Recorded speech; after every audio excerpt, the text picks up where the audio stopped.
This is Mukesh Kumar, and today we are going to discuss in lecture number 5 of Principles of Management, the contribution of management thinker. So, there are various management thinkers who gave their ideas about the management. So, first of all, we will discuss about the first management thinker, which was Kautilya. So, in this class, we will discuss about Kautilya's management skills and his theories about the management. Why he is known as the father of management. So this is the contributions of management thinker Kautilya. Arthashastra, that treatise on economics administration, was written by Kautilya in the 4th century before Christ. अर्थशास्त्र एक ऐसा ग्रंथ है जो कि economics के management के ऊपर एडमिनिस्ट्रेटर के ऊपर 4th सेंचुरी क्राइस्ट से पहले बिफोर क्राइस्ट लिखा गया था. Now we are living in the 21st century और आज की 21st सेंचुरी से भी 4 सेंचुरी पहले अर्थशास्त्र लिखा था कौटिल्य ने, जिसके अंदर 15 चैप्टर थे, 380 श्लोक थे और 4968 सूत्र थे. In all probability this treatise is the first ever book written on practice of management. आज तक के इतिहास में ये एक पहला ऐसा ग्रंथ है जो कि मैनेजमेंट के बारे में लिखा गया था. It is essentially on the art of governance and has an instructional tone. इसके अंदर एक गवर्नेंस की मतलब कैसे आपको एक राज्य चलाना चाहिए, गवर्नमेंट कैसे आपकी काम करेगी, उसके बारे में लिखा गया था. और जो इसमें बातें लिखी गई थी उनकी अगर हम टोन देखते हैं तो वो इंस्ट्रक्शन टोन में लिखा है कि आपको ये काम इस तरह से करना चाहिए. तो वो एक इसका मेथड है कि आपको किस तरह से इन्होंने इंस्ट्रक्शन दिए कि आपको इन इंस्ट्रक्शंस को फॉलो करना चाहिए, जिसकी वजह से आपका मैनेजमेंट है वो बहुत अच्छा हो सकता है. कौटिल्य ने ये बुक अपने स्वामी, जो कि राजा थे उस टाइम, चंद्रगुप्त मौर्य, उनके लिए लिखी थी. And stated in its preface that it has been written as a guide for those who govern. और प्रीफेस में उन्होंने ये लिखा है कि ये गाइड उनके लिए लिखी गई है जो कि राज्य या राज करते हैं. Kautilya was interested in establishment and operation of the machinery through which the king preserves the integrity and solidity of the state and generates power. Kautilya हमेशा से इन चीजों के बारे में इंटरेस्टेड था कि कैसे अपने राज्य के लिए हम मशीनरीज हैं उनको यूज करें या उनको लगाएं, जिनकी वजह से हमारे यहाँ पे अपने स्टेट के लिए हम खुद अपनी पावर है वो जनरेट कर पाए. तो दैट मीन्स इंडिपेंडेंसी, हमें किसी और के ऊपर डिपेंडेंट ना होना पड़े. तो उसकी मैनेजमेंट थिंकिंग थी कि हाँ ठीक है, अगर हम अपना खुद का डेवलपमेंट करते हैं, खुद का अपना प्रोडक्शन होगा तो हम किसी और पे डिपेंडेंट नहीं रहेंगे. और अगर हमारा राज्य दूसरे पे डिपेंडेंट नहीं रहता है तो हम एक शक्तिशाली राज्य के रूप में उभर के आ सकते हैं. It is in observed that several concepts of present day management theories have been explicitly explained by Kautilya in his work. बहुत सारी जगह ये भी देखा गया है कि जो कौटिल्य ने अपने काम में लिखा था वही मैनेजमेंट कॉन्सेप्ट है वो आज के टाइम में यूज किए जाते हैं. As in the present day management, the importance of vision, mission and motivation was captured in the अर्थशास्त्र. आज के टाइम के जो मैनेजमेंट इंपॉर्टेंस हैं फैक्टर्स वो है विजन, मिशन या फिर मोटिवेशन. तो वो सारे के सारे अर्थशास्त्र से लिए गए. कौटिल्य ने अपने स्वामी को एडवाइस दिया था कि आप प्रभु शक्ति, प्रभु की शक्ति जो है दैट मीन्स आप ध्यान में विश्वास करें, जो कि आज अपना विजन है. मंत्र शक्ति के ऊपर भरोसा रखिए जो कि आपका मिशन है. एंड उत्साह शक्ति दैट मीन्स आपका मोटिवेशन, कि इन सब चीजों को आपको ध्यान में रख के अपना मैनेजमेंट है उनको आपको फॉलो करना है. तो उसने अपने राजा को कहा था कि आप इन सब चीजों का ध्यान रखेंगे तो आप अपना राज्य को बहुत अच्छे से चला सकते हैं। तो दैट मीन्स आप अगर प्रभु शक्ति को ध्यान में रखेंगे, ईश्वर को हमेशा याद रखेंगे, मंत्र शक्ति है उनकी, ईश्वर ने जो आपको शक्तियां दी हैं उनको मंत्रों के थ्रू आप हमेशा अपने आप को मोटिवेशन करने में काम में लें। तो इस तरह से उसने अपने स्वामी को कहा था। ये तीनों चीजें वही चीजें आज हम मैनेजमेंट में पढ़ते हैं, ध्यान में लेते हैं और उन चीजों को हम यूज करते हैं कि हमारा एक विजन होना चाहिए। दैट मीन्स हम क्या देखते हैं, कैसे हम काम करते हैं। एक हमारा मिशन होना चाहिए जिसके लिए हम काम करते हैं, जिसके थ्रू हम काम करते हैं। और एक उत्साह शक्ति, दैट मीन्स मोटिवेशन हर किसी काम के लिए रिक्वायरमेंट होता है। विदाउट मोटिवेशन हम कोई भी काम अच्छे से नहीं कर सकते। तो इसलिए वो जो मोटिवेशन है, दैट मीन्स उन्होंने कहा था कि आप में एक उत्साह शक्ति हमेशा रखनी चाहिए। तो वही सारी चीजें जो मैनेजमेंट के लिए कौटिल्य ने उस टाइम दी है, वही आज का मैनेजमेंट भी यूज कर रहे हैं। कौटिल्य's concept of the objectives of a king seem to be virtually adopted by Peter Drucker in his book Managing for Results। जो उसके ऑब्जेक्टिव थे, जो कि उसने अपने राजा के लिए लिखे थे, वही सारे के सारे पीटर ड्रकर, जो कि मशहूर मैनेजमेंट साइंटिस्ट हैं, उन्होंने भी अपनी book managing of for results में यूज किए। Drucker proposed economic performance as corporate objective and highlighted the constitutes of economic performance as making present business effective. उन्होंने उन सारी चीजों को यूज किया कॉर्पोरेट ऑब्जेक्टिव्स में और हाईलाइट किया है कि हाँ ये सारी चीजें इकोनॉमिक्स के काम में आती हैं। Making present day business effective, कि आज का दिन का जो मैनेजमेंट है उसको इफेक्टिव बनाने के लिए। Identifying the potential and realising it, अपना कितना पोटेंशियल आपका है, आपके मैनेजमेंट का, आपके ऑर्गेनाइजेशन का, उसको रियलाइज करने में। Making it a different business for a different future, that means अगर आपके पास कोई और ऑप्शन है जिसको आप अपने फ्यूचर के लिए आप अडॉप्ट कर सकते हैं, आप किसी दूसरी मेथड को अगर आप अडॉप्ट करना चाहते हैं, आप दूसरा बिजनेस है या ऑर्गेनाइजेशन है वो स्टार्ट करना चाहते हैं, तो वो आपके पास एक ऑप्शन होना चाहिए आपके फ्यूचर के लिए। Kautilya remind his swami that his objective for his rule are, और कौटिल्य ने अपने स्वामी को बताया था कि आपके ऑब्जेक्टिव क्या होने चाहिए। तो दैट मीन्स वो थे एक्वायर पावर, कि आपके पास पावर होनी चाहिए, जो कि आपका बिजनेस है इफेक्टिव होता है। तो दैट मीन्स वहां उस टाइम क्या था कि आपके पास अगर पावर होगी तो आप अपना राज्य है वो इफेक्टिवली चला सकते हैं। तो दैट मीन्स आपका, अगर आप आज के सिनेरियो में देखते हैं तो दैट मीन्स आपका बिजनेस है वो कितना इफेक्टिव है।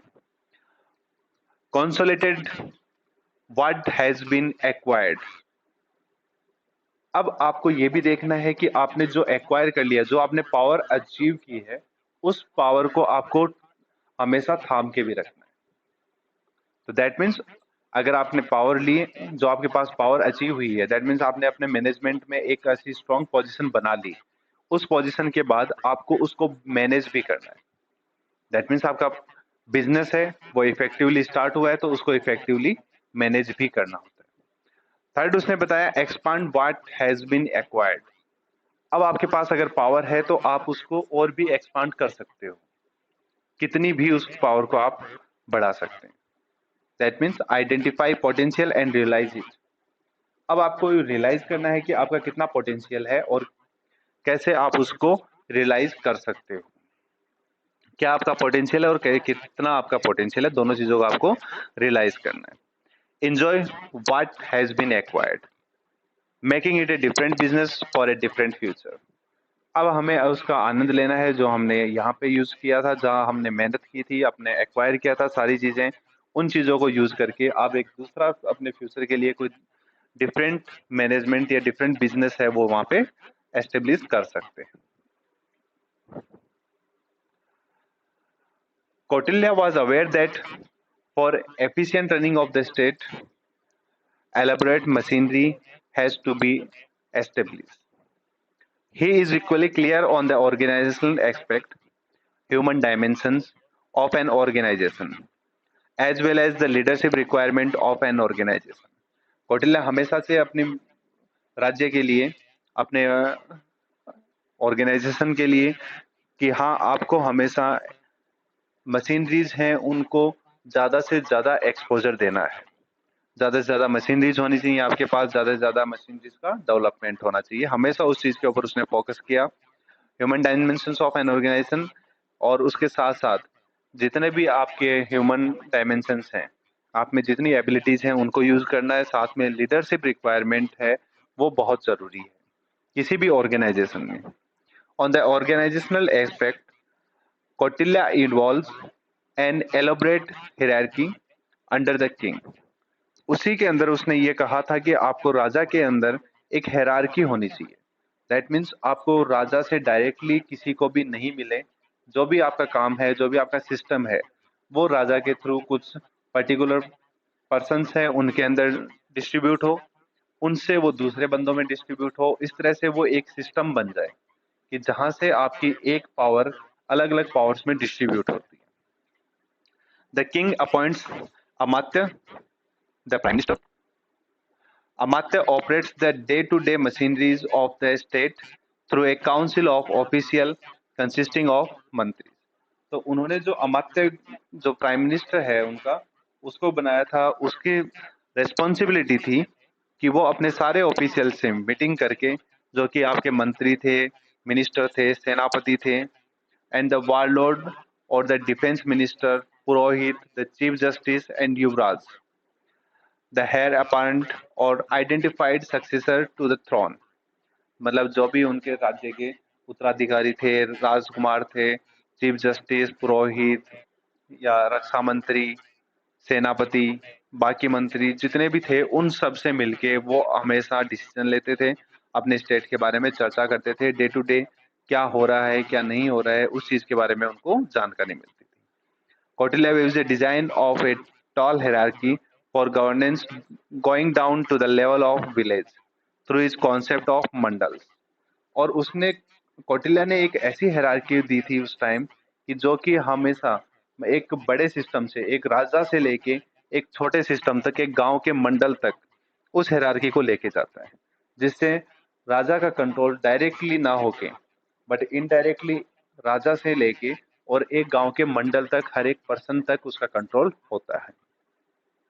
Gram panchayat and panchayati raj setup that was adopted by the government of India can be considered as a logical derivative of Kautilya's attempt to bring administration to the lowest appropriate level in the machinery of state। तो आज के time में जो पंचायती राज और जो पंचायतें हैं, ग्राम पंचायतें हैं, वो सिस्टम जो अडॉप्ट किया गया है वो कौटिल्य के ही मैनेजमेंट सिस्टम से लिया गया है, जो कि कौटिल्य ने अपने एडमिनिस्ट्रेशन में बताया था कि किस तरह से आपको लोवेस्ट अप्रोप्रिएट लेवल तक अपना सिस्टम है वो मैनेज करना आना चाहिए। It is indeed interesting to note that Kautilya, having woven an elaborate organization, moves to set up policies and procedures, that is, business procedures। Kautilya के पास इतनी एबिलिटी थी कि उसने अपनी पॉलिसीज बनाई बिजनेस के अकॉर्डिंग, कि आपको क्या यहाँ पे करना है और किस तरह से आपको करना है। कि आपके ऑर्गेनाइजेशन, दैट मीन्स आज के टाइम की ऑर्गेनाइजेशन और उस टाइम का स्टेट, उनको दोनों को किस तरह से आपको चलाना है ताकि आपका सिस्टम है वो प्रॉपरली मैनेज रहे। अर्थशास्त्र has detailed policies for the society. अर्थशास्त्र में अलग अलग पॉलिसीज बनाई गई हैं सोसाइटी के लिए, इंडिविजुअल इंडस्ट्रीज के लिए, लेबर के लिए, एम्प्लॉयमेंट रोजगार के लिए, क्लेमिटीज एंड कंट्रोल ऑफ वाइसेस, और भी सारी जितनी भी पॉलिसीज हो सकती हैं, पॉसिबिलिटीज हो सकती हैं, उन सब के लिए भी।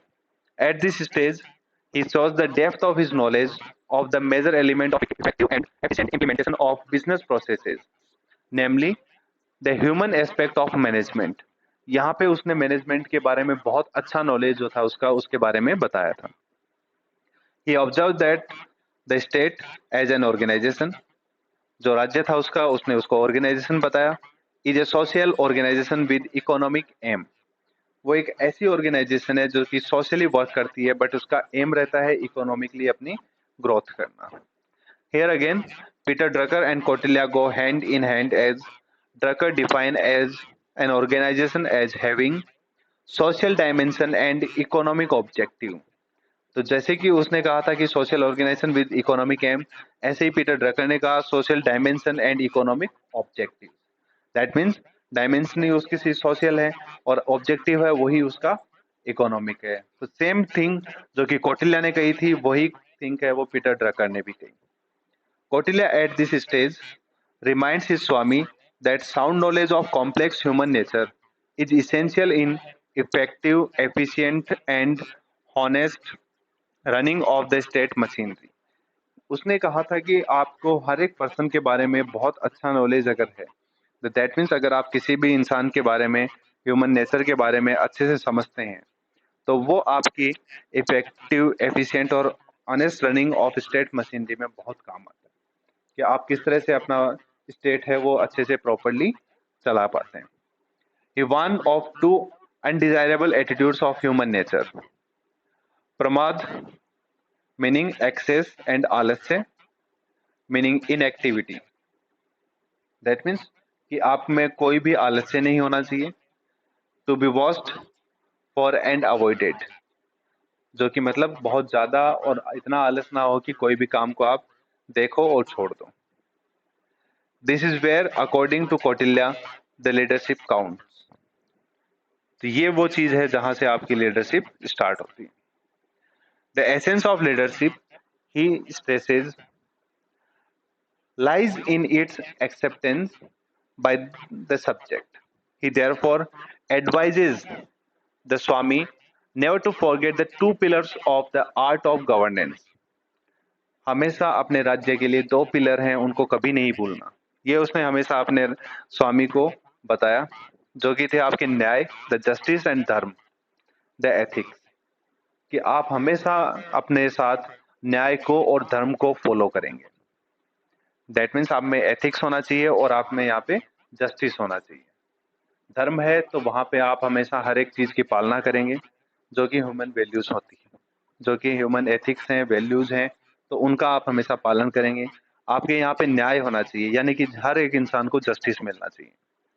ही also describes autocratic behavior as a leader is visible and people follow the leader. उसने हमेशा बताया कि लीडर का जो बिहेवियर है वो बहुत क्लियर होना चाहिए और उसी को दूसरे लोग हैं, बाकी जनता है, वो उसको फॉलो करती है.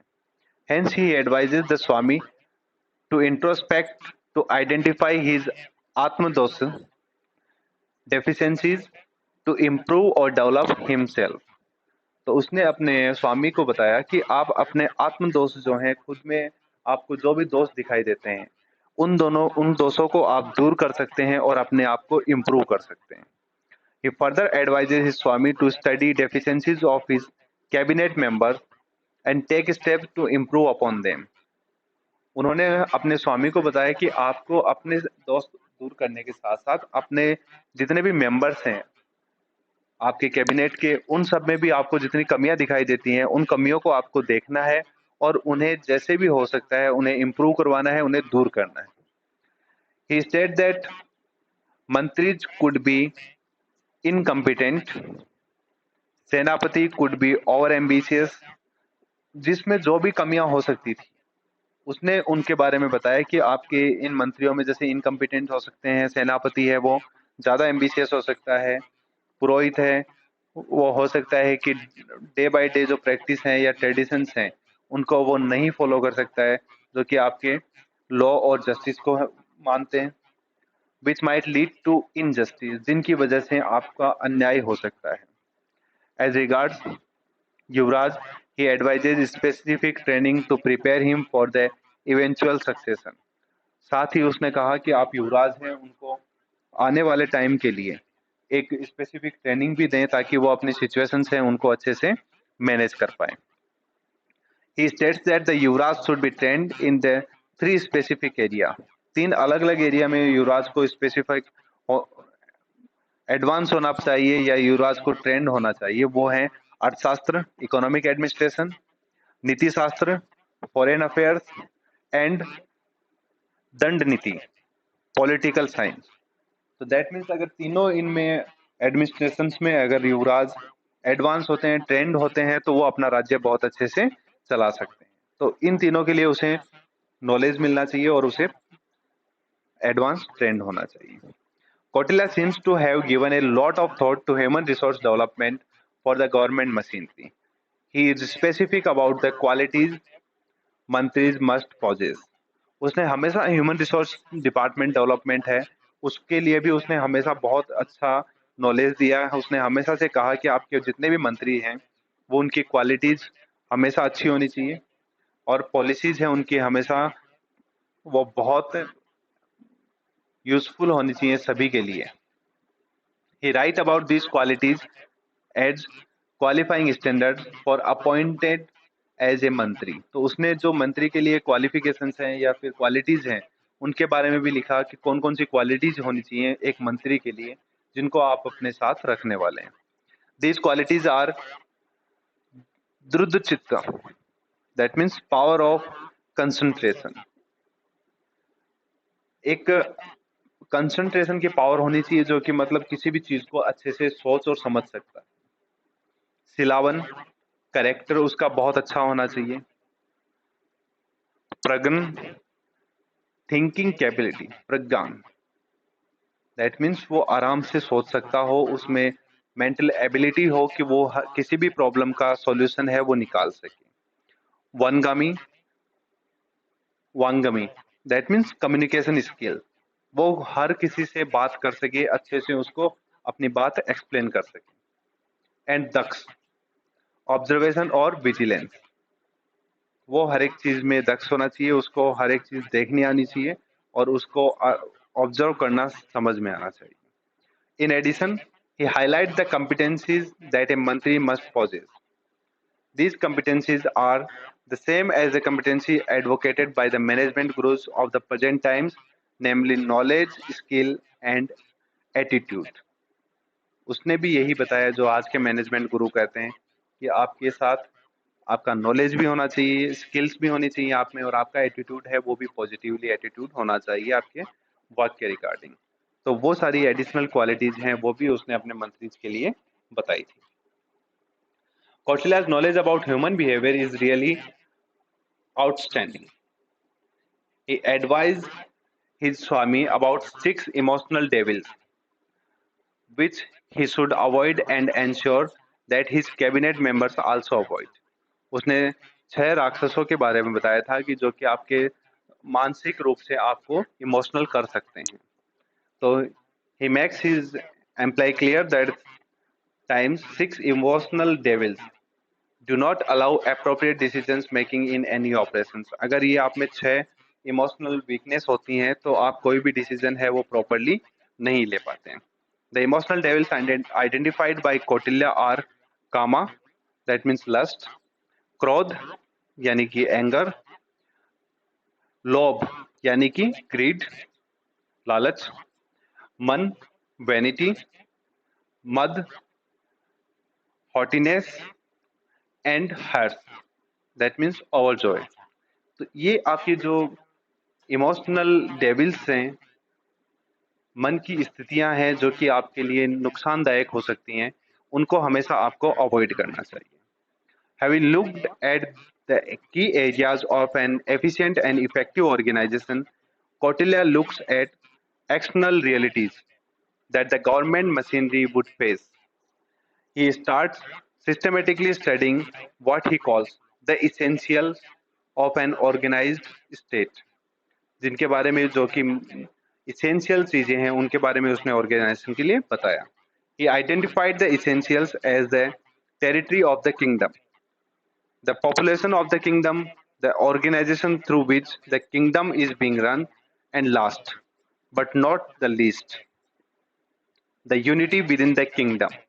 उसने बताया कि जो आपकी ऑर्गेनाइजेशन है, जो आपकी पॉपुलेशन है, उसके थ्रू चलती है, लेकिन सिर्फ वही नहीं है जिसके थ्रू वो चल रही है, इसलिए उनको आप हमेशा यूनिटी में रखें। According to Kautilya, the essentials of the state should be taken care of through constitutes of the state identifying by him। उसने ये भी बताया कि जो कॉन्स्टिट्यूट अपन ने कॉन्स्टिट्यूशन हमने बनाया है अपने स्टेट को हमेशा उसे फॉलो करना चाहिए। कोई भी ऑर्गेनाइजेशन अगर कोई पॉलिसी बनाती है तो उस पॉलिसी को उसे फॉलो करना है, ना कि वो उन्हें छोड़ दें।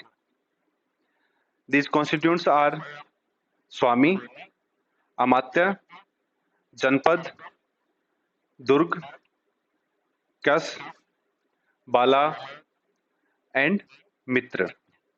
ये सारी चीजें हैं कि जो कि आपके कॉन्स्टिट्यूंट्स होने चाहिए किसी भी मैनेजमेंट के या फिर किसी भी स्टेट के। तो उसमें है king, prime minister, populated territory जहां तक आपकी बाउंड्री है, दुर्ग जो आपका किला है, फोर्ट, किसा जो आपका ट्रेजरी है, दैट मीन्स आपके पास कितना धन है, बल यानी कि आपके पास कितनी फोर्स है या आर्मी है, एंड मित्र दैट मीन्स एले यानी कि आपके पास कितने दोस्त हैं जो आपको मदद कर सकते हैं।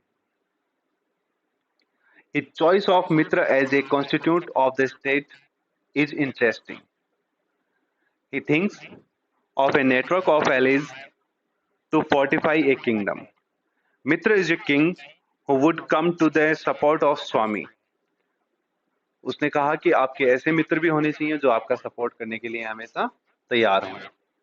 If Swami's kingdom is attacked by another king, it will also be the duty of the Swami to extend all help if the Mitra is attacked by the another king. तो जैसे ही अगर स्वामी के ऊपर कोई हमला करता है तो उसका मित्र है वो उसकी हेल्प करेगा, और अगर उसके मित्र के ऊपर कोई हमला करता है तो वो उसकी स्वामी की भी ड्यूटी बनती है कि वो अपने मित्र की मदद करेगा। It will also be the duty of the Swami to extend all the help to Mitra is attacked by another king. In today's world of globalization, the same concept is applied when corporates form alliances to fortify their territories from external danger, such as cheap importers and the entry of strong competitors. तो उस time हमें हमारी organisation को बचाने के लिए हमारे alliances जो हैं वो हमारे काम आते हैं, उनकी हेल्प से ही हम अपने ऑर्गेनाइजेशन है उसको डेवलप कर सकते हैं। तो इस तरह से कौटिल्य ने अपनी बहुत सारी बातें बताई जिनके बारे में उसने अलग अलग थ्योरीज दी हैं। अपने इंटेलिजेंसी को उसने बताया कि आपकी मेमोरी अच्छी होनी चाहिए, आप में बात करते टाइम एक चतुरता होनी चाहिए, आपको नॉलेज होना चाहिए पॉलिटिक्स का, आपकी में मॉरल ड्यूटीज मॉरलिटी जो है आपकी वो होनी चाहिए, आप में कोई भी रिसोर्सेज हैं उनको प्रोवाइड कराने की रेडीनेस होनी चाहिए कि मैं ये सारे रिसोर्सेज प्रोवाइड करा सकता हूँ। तो उसने इस तरह से बहुत सारी अच्छी अच्छी बातें अपने मैनेजमेंट की सारी के अपने अर्थशास्त्र के अंदर लिखी हैं जो कि हमारे लिए बहुत यूजफुल हैं। तो उसकी वजह से कौटिल्य का जो राजा था चंद्रगुप्त वो बहुत ही स्ट्रांग रहा था और उन्होंने काफी सारे राज्यों को डिफीट किया, और उसके बाद उन्होंने अपना शासन है वो बहुत अच्छे से चलाया जिसके अकॉर्डिंग आज भी उनको याद किया जाता है। कुछ और इम्पोर्टेंट बातें हैं जो कि कौटिल्य ने कही थी अपने अर्थशास्त्र में। तो उनके according Kautilya makes some really thought provoking observations. One list them below as pearl of wisdom from अर्थशास्त्र। तो अर्थशास्त्र के अगर कुछ मोती हैं तो वो यही हैं। First, knowledge. Small differences in ability can lead to enormous differences in result. Kautilya का यही मकसद था कि आप में अगर मैनेजमेंट करना है तो आपको हर एक चीज का नॉलेज होना चाहिए। वो आपकी बहुत इंपॉर्टेंट फैक्टर है कि आप क्या सोचते हैं, क्या आप काम करते हैं, आप किस तरह से काम करते हैं। तो आपकी थिंकिंग है वो हमेशा क्रिएटिव होना चाहिए। आपको हमेशा वर्ल्ड के बारे में, क्रिएटिविटी के बारे में सोचना चाहिए कि किस तरह से आप वर्ल्ड के सामने क्रिएटिविटी ला सकते हैं। Second, planning. अगर आप कोई भी काम कर रहे हैं तो आप काम प्लान के थ्रू करेंगे। By failing to plan you are planning to fail. अगर आप प्लान करने में फेल हो रहे हैं तो आप फेल के लिए ही प्लानिंग कर रहे हैं। तो दैट मीन्स अगर आप प्लानिंग नहीं करेंगे तो आप 100% फेल होंगे। तो आपको कोई भी काम करना है तो आपको एक प्लानिंग होनी चाहिए, आपका एक गोल होना चाहिए और उसके अकॉर्डिंग आपके प्रोसेस की आपको प्लान करना है। तो दैट मीन्स आपकी प्लानिंग है वो बहुत इंपॉर्टेंट होती है। लीडरशिप के बारे में उसने कहा, a great leader shows ability to make decisions and act boldly in the face of setbacks and adversity. आप में एक अच्छी लीडरशिप क्वालिटी है तो आप अच्छे डिसीजंस लेते हैं, बोल्ड डिसीजन ले सकते हैं। जब आपकी सिचुएशंस हैं वो आपके फेवर में नहीं होती हैं तब आपकी डिसीजन कैपेबिलिटी है वो आपके सामने आती है कि किस तरह से आप अच्छे डिसीजन लेके अपनी ऑर्गेनाइजेशन को आप अच्छे से डेवलप कर पाते हैं। Success, the most important basis of success is any venture is pragmatism. Do not ask where the new ideas come from or who thought of it first. Ask only one question. Does it work? कुछ भी आपको काम करना है तो ये ना सोचें कि ये कहाँ से आया, कौन करेगा, क्या होगा। सिर्फ अपने आप से ये पूछें कि क्या ये काम करेगा। That means I will get the success or not. There are certain basic universal rules. They do not change. Ignorance of these laws is not excuse. So that means frustration and failure, underachievement, ये सारे penalties हैं उन लोगों को violation करने की। Success needs action and action needs initiative. For sustaining success, initiative to collect feedback is important. Feedback allows you to take corrective actions while sustaining success. तो आप कोई भी अगर काम करना चाहते हैं उसके लिए आपको एक इनिशिएटिव लेना होगा। इनिशिएटिव के लिए आपको एक फीडबैक की रिक्वायरमेंट होगी, आप क्या इनिशिएटिव लेना चाहते हैं। इनिशिएटिव लोगे तभी आप उसके ऊपर एक्शन ले सकते हो और एक्शन लोगे तभी आपको सक्सेस मिलेगी। तो ये सिंपल सी थ्योरी है कि आपको एक इनिशिएटिव या एक फीडबैक के थ्रू आपको काम करना ही होगा और कभी भी बिना एक्शन के आपको सक्सेस नहीं मिल सकती है। For every effect there is a special cause. Success is not an accident. आपको कभी भी सक्सेस है वो एक्सीडेंटली नहीं मिल सकती। Success is not based on chance. Success आपको बाय चांस भी नहीं मिलेगी। Success is not a matter of luck. Success कभी भी आपको किस्मत से नहीं मिलती। Success is not the result of well thought out action. आपके अच्छे विचारों का नतीजा भी सक्सेस नहीं है। तो दैट मीन्स सक्सेस कब मिलेगी आपको? सक्सेस आपको तभी मिलेगी जब आप इनिशिएटिव लेंगे और उसके बाद आप उन इनिशिएटिव के ऊपर एक्शंस लेते हैं। Conclusion of the management thinker Kautilya. Arthashastra, written in the 4th century before Christ, is a work whose relevance has not faded even after 24th century have gone. Arthashastra is the evidence of the intellectual capital India possessed in its glorious past. We have the tradition of the past. We need the attitude for respecting and recreating the intellectual capital for the future. तो कौटिल्य ने हमें एक ऐसा अर्थशास्त्र का ग्रंथ दिया है जो कि पूरी दुनिया में हमें प्राउड फील करने के लिए सफिशिएंट है। बिफोर क्राइस्ट 4th सेंचुरी में उसने लिखा और आज 24th सेंचुरी कंप्लीट होने के बाद भी उसके ग्रंथ की या उसके अर्थशास्त्र की आज भी वही वैल्यू है जो उसने उस टाइम लिखी थी। तो इसीलिए कौटिल्य को मैनेजमेंट के टाइम में भी बहुत ज़्यादा इम्पोर्टेंस दी जाती है। तो उम्मीद है कौटिल्य के बारे में जान के आपको अच्छा लगा और आपने बहुत अच्छे से समझा भी होगा। तो अब इन चीज़ों को आप थोड़ा सा और पढ़ेंगे तो आपको ये सारी चीज़ें अच्छे से क्लियर हो। Thank you so much for the lecture.